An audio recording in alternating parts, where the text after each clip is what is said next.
EV adalah satu-satunya mobil yang memiliki harga jual kembali yang tidak jelas, yang mana sejauh ini belum ada EV yang memiliki harga jual kembali yang cukup baik. Dan semua ini sebenarnya adalah hal yang wajar aja, karena harga EV ditentukan dengan SOH baterai EV tersebut. Semakin lama umur pakainya, walaupun KM-nya masih rendah, harganya akan terus terkuras. Apalagi kalau udah lama pakainya dan KM-nya udah gondrong, tentu aja harganya semakin jatuh lagi. Dan ini adalah konsep dasar jual beli EV bekas. Menariknya adalah, orang Indonesia itu kebanyakan masih memikirkan harga jual sebelum membeli mobil baru. Mungkin buat sebagian orang ini adalah hal yang unik dan aneh, tapi buat sebagian orang lainnya ini adalah hal yang umum dilakukan karena ekonomi seseorang tidak bisa diprediksi, kecuali dia PNS. Iya kan? Makanya hal tersebut bisa dibilang menjadi hal yang cukup normal di Indonesia. Dan hal ini bisa kita lihat di beberapa mobil yang memiliki harga bekas yang anjlok dan hal ini mempengaruhi penjualan mobil barunya. Misalnya untuk mobil non-EV ada di mobil keluaran Nissan. Nissan X-Trail, Nissan Grand Livina, Nissan Serena. Semua mobil tersebut memiliki harga jual yang anjlok bahkan dalam beberapa tahun pakai aja. Harga mobil tersebut bisa dibilang cukup anjlok. Dengan adanya hal tersebut, penjualan mobil baru Nissan selalu mengalami kesulitan. Dan untuk di sektor EV, Wuling, tepatnya dengan REV, bisa dikatakan menjadi EV pertama yang mengalami harga anjlok paling signifikan sejauh ini. Jadi pada tahun 2022, Wuling mengeluarkan REV untuk pertama kalinya. Ketika diluncurkan, Wuling memberikan harga untuk REV ada di kisaran 238 juta untuk varian short range, dan 295 juta untuk varian long range. Dengan harga tersebut, Wuling REV menjadi EV pertama dengan harga yang paling terjangkau. Dan iya, REV sempat viral dan Wuling mendapatkan SPK yang sangat banyak ketika itu. Menariknya lagi adalah, dalam waktu yang cukup singkat, misalnya hanya di 2 tahun pakai aja, pada tahun 2024 sampai awal 2025, harga Wuling REV langsung terjun bebas, yang mana harga REV langsung mengalami depresiasi lebih dari 50%. Dan untuk saat ini di awal 2026, yang berarti kurang lebih 4 tahun kurang semenjak REV diluncurkan jika menghitung bulannya, harga REV tahun 2022 untuk varian short range udah ada di bawah 100 juta rupiah. Ya, hanya dalam waktu yang sangat singkat, mobil ini benar-benar sudah hampir nggak ada harganya. Bahkan beberapa bulan lalu, saya akhirnya beli mobil ini secara bekas dari teman saya. Dan saya mendapatkan harga di bawah 100 juta rupiah, bahkan di bawah 85 juta rupiah. Dan kondisinya ya masih bagus. Kemudian di luar dari harganya yang cukup anjlok, dilansir juga, semenjak ada EV murah lainnya dan memiliki tampilan lebih segar dari Wuling REV, untuk menjual REV secara bekas juga memiliki kesulitannya tersendiri, yang mana mobil ini cukup sulit untuk dijual. Dengan kombinasi yang ada, akhirnya hal ini mempengaruhi penjualan mobil baru REV. Bahkan Wuling juga sudah meluncurkan New REV, tapi tetap aja penjualan mobil ini tetap lesu. Bahkan dengan DP murah dan cicilan ringan dengan tenor yang sangat lama, mobil ini masih tetap lesu dalam hal penjualan. Tapi apakah benar karena harga bekasnya anjlok, REV baru jadi tidak laku? Jawabannya tentu aja iya, walaupun tidak 100%. Harga jual yang stabil bahkan di EV menjadi hal yang sangat krusial di pasar Indonesia, karena kebanyakan orang tidak mau kehilangan uang dalam waktu yang singkat. Lagi pula nih ya, Wuling tidak memberikan sesuatu yang benar-benar baru di New REV. Yang pada akhirnya jika kalian beli EV ini secara bekas dan baru pun hampir tidak ada bedanya. Semua masih hampir terasa sama. Dengan hal ini ya ngapain beli mobil barunya? Lagi pula REV mungkin saat ini sudah kurang relevan jika kita ingin bandingkan dengan EV terbaru di pasaran. Dengan bentuk yang terlalu segmented yang jauh dari mobil konvensional, REV mungkin masih terlihat unik di beberapa aspek, tapi di aspek lainnya, REV jadi terasa kurang relevan. Apalagi saat ini kita hampir selalu disuguhkan oleh produsen EV yang memiliki bentuk layaknya mobil bensin. Yang pada akhirnya lagi, ini seperti membentuk hal lainnya.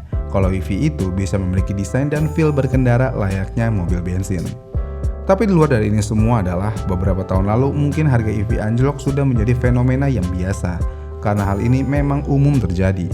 Tapi semenjak demam EV di tahun 2025 dan pengguna EV menjadi sangat meningkat di Indonesia dan kebanyakan orang Indonesia memiliki sifat FOMO, tentu aja peminat EV akan semakin besar di kemudian harinya. Apalagi setelah insentif dicabut, harga EV langsung mengalami kenaikan harga. Dengan hal ini kemungkinan akan memberikan ruang baru di pasar, yaitu pasar EV bekas yang lebih sehat, dan mungkin di tahun 2026 kita akan melihat harga EV bekas yang harganya tidak terlalu anjlok. Namun sayangnya dengan fenomena ini, REV masih terus mengalami penurunan harga yang signifikan. Tidak ada tanda-tanda harga bekas EV ini akan mengalami kenaikan harga. Jika REV tidak bisa memberikan kepastian perihal harga bekasnya, tentu aja penjualan baru mobil ini akan terus semakin tergerus. Ya, pasar Indonesia memang cukup unik karena harga bekas akan selalu memainkan peran penting untuk produsen tersebut.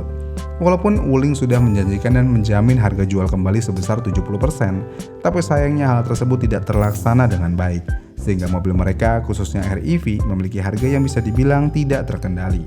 Dan sayangnya jika REV semakin ditinggalkan oleh pasar baik itu secara baru atau bekas, harga bekas REV akan terus mengalami penurunan yang signifikan. Dan hal ini bisa kita lihat lagi. Rata-rata harga bekas Wuling REV Short Range tahun 2024 cuman di kisaran 110 jutaan aja. Bayangin, mobil yang belum genap 2 tahun udah memiliki harga segitu. Dengan kondisi ini, sekali lagi, ya ngapain beli mobil barunya? Iya kan? Karena mobil yang belum genap 2 tahun pakai itu ya masih cukup enak, bahkan masih enak banget digunakan. Suspensinya tentu aja masih bagus, bannya pun ya masih bagus, dan interior biasanya masih sangat mulus. Kasarnya 90% masih kayak mobil baru.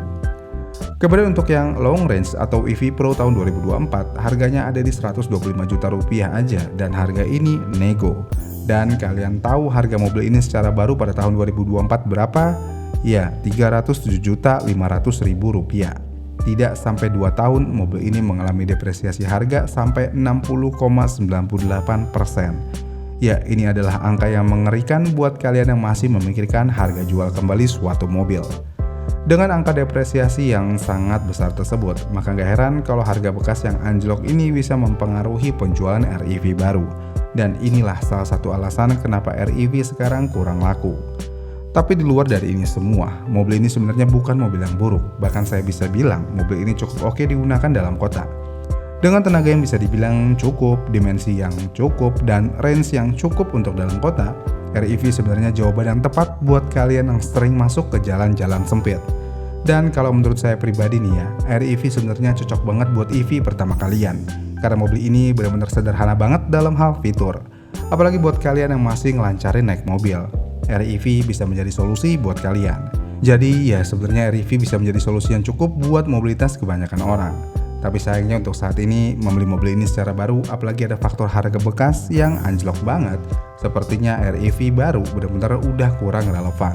Dan satu-satunya cara agar mobil ini masih dinilai relevan di pasar dan di dompet, tentu aja dengan membeli mobil ini secara bekas. Kapan lagi beli EV tahun muda dengan harga 100 jutaan aja, atau bahkan di bawah 100 juta yang tahun 2022? Iya kan? Wuling mungkin sedang mengalami masa sulit saat ini. Penjualan mereka secara keseluruhan anjlok. Mereka kesulitan menjual mobil dengan harga yang kompetitif, dan mereka sudah melakukan investasi yang besar di Indonesia. Dengan adanya hal-hal ini, sayangnya bisa membuat Wuling semakin bergoyang dalam hal finansial. Ya, semoga aja Wuling bisa melewati badai yang cukup besar ini bagi mereka, asalkan mereka tetap inovatif. Gimana nih menurut kalian? Komen di kolom komentar di bawah ya, dan sampai jumpa di video selanjutnya.